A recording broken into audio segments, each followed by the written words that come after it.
En abril de 1980, diversos medios de comunicación informaron sobre la captura de uno de los asesinos más sádicos de la historia moderna, Pedro Alonso López, apodado el Monstruo de los Andes.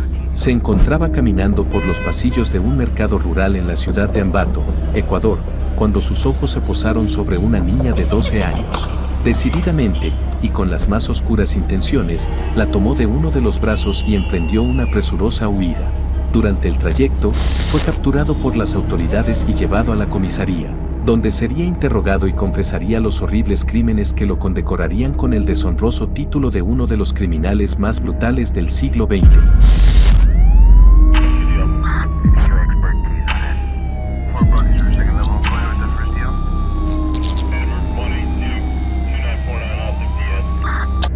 Pedro nació en Colombia, en el municipio de Ipiales, en el año 1948.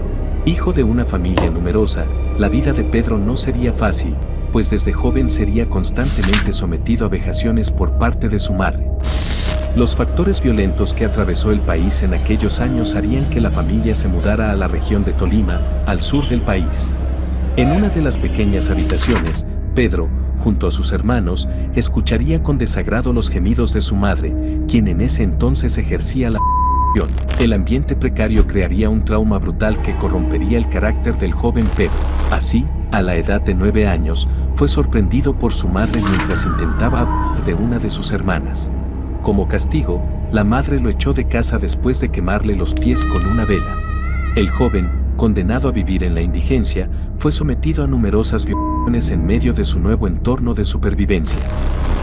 Años más tarde, cumplidos los 12 años de edad, una especie de suerte vislumbraba un cambio de vida que compensaba todas las vejaciones a las que fue sometido Pedro, pues este sería adoptado por una familia estadounidense, quienes le proveerían de un techo y comida. Tristemente, el nuevo estilo de vida se derrumbaría abruptamente, pues fue violado por uno de sus profesores, y desde ese momento, este juraría que nunca más volvería a una casa adoptiva. Cumplidos los 21 años de edad, volvería a estar involucrado en hechos delictivos que lo llevarían a la cárcel durante 7 años. En prisión, sufriría nuevamente los mismos reveses que sufrió en la infancia, pues sería sometido y violado numerosas veces por un grupo de reos. Tales humillaciones crearían en el joven un punto de inflexión que acabaría con su cordura y en un arrebato de ira, asesinaría a los reclusos que le habían hecho la vida imposible.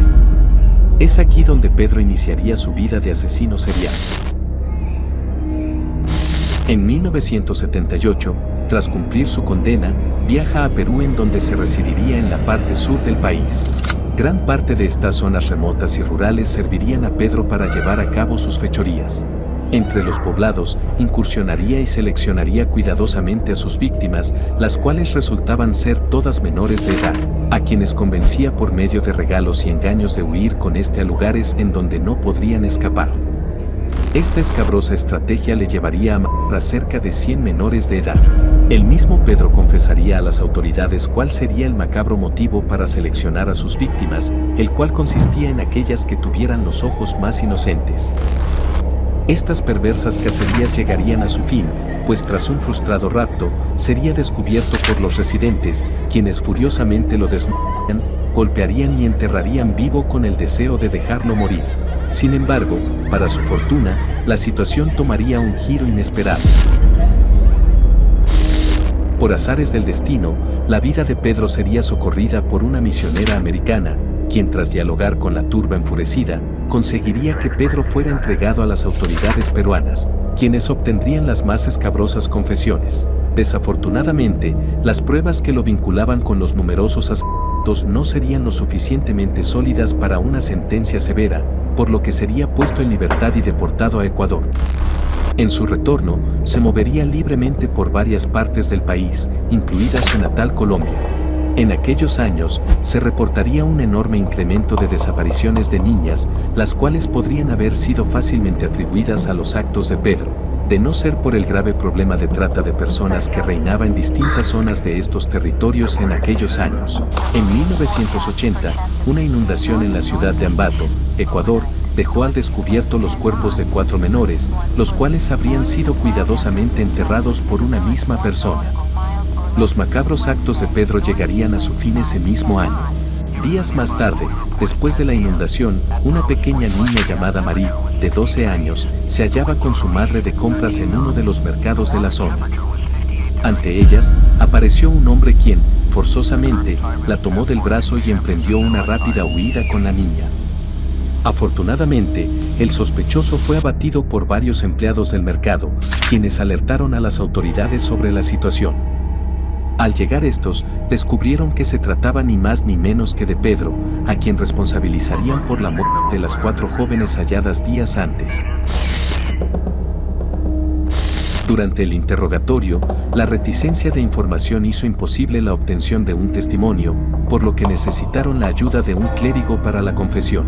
El padre Córdoba Gudiño testificó en primera persona los horrorosos crímenes que había cometido Pedro durante los últimos 10 años, desde el asesinato hasta el secuestro, pasando por los métodos que había empleado. Dicho testimonio dejó perplejo al clérigo, al igual que a los oficiales, quienes estimaron en base al testimonio la muerte de al menos 300 niñas entre los 3 países en los que Pedro había estado. Así, tras toda la evidencia hallada, fue condenado a prisión, pero insólitamente, solo le fueron impuestos 16 años, debido a que esta era la pena máxima en aquel entonces. Llegaría el año 1994, cuando por medio de una solicitud de extradición del gobierno colombiano, Pedro sería enviado al país vecino, donde sería juzgado por la tortura y muerte de 8 niñas en el municipio de Tolima, la misma región donde se había criado. Por desgracia, poco antes de ser declarado culpable, el juez tuvo en cuenta el grave estado mental que padecía, por lo que fue declarado demente y sentenciado a recibir cuidados especiales en un psiquiátrico.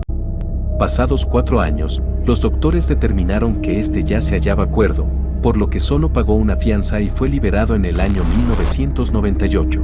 La noticia de sus crímenes llegó a los principales medios de comunicación, generando una ola de repudio por parte de la población hacia el veredicto de los tribunales.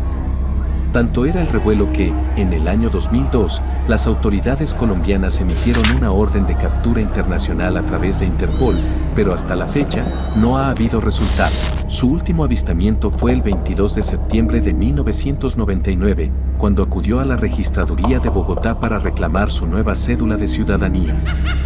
Aunque en los años siguientes se reportaron casos similares y numerosos avistamientos, su paradero sigue siendo un enigma y el misterio del monstruo de los Andes persiste, dejando una oscura huella en la historia criminal de Colombia.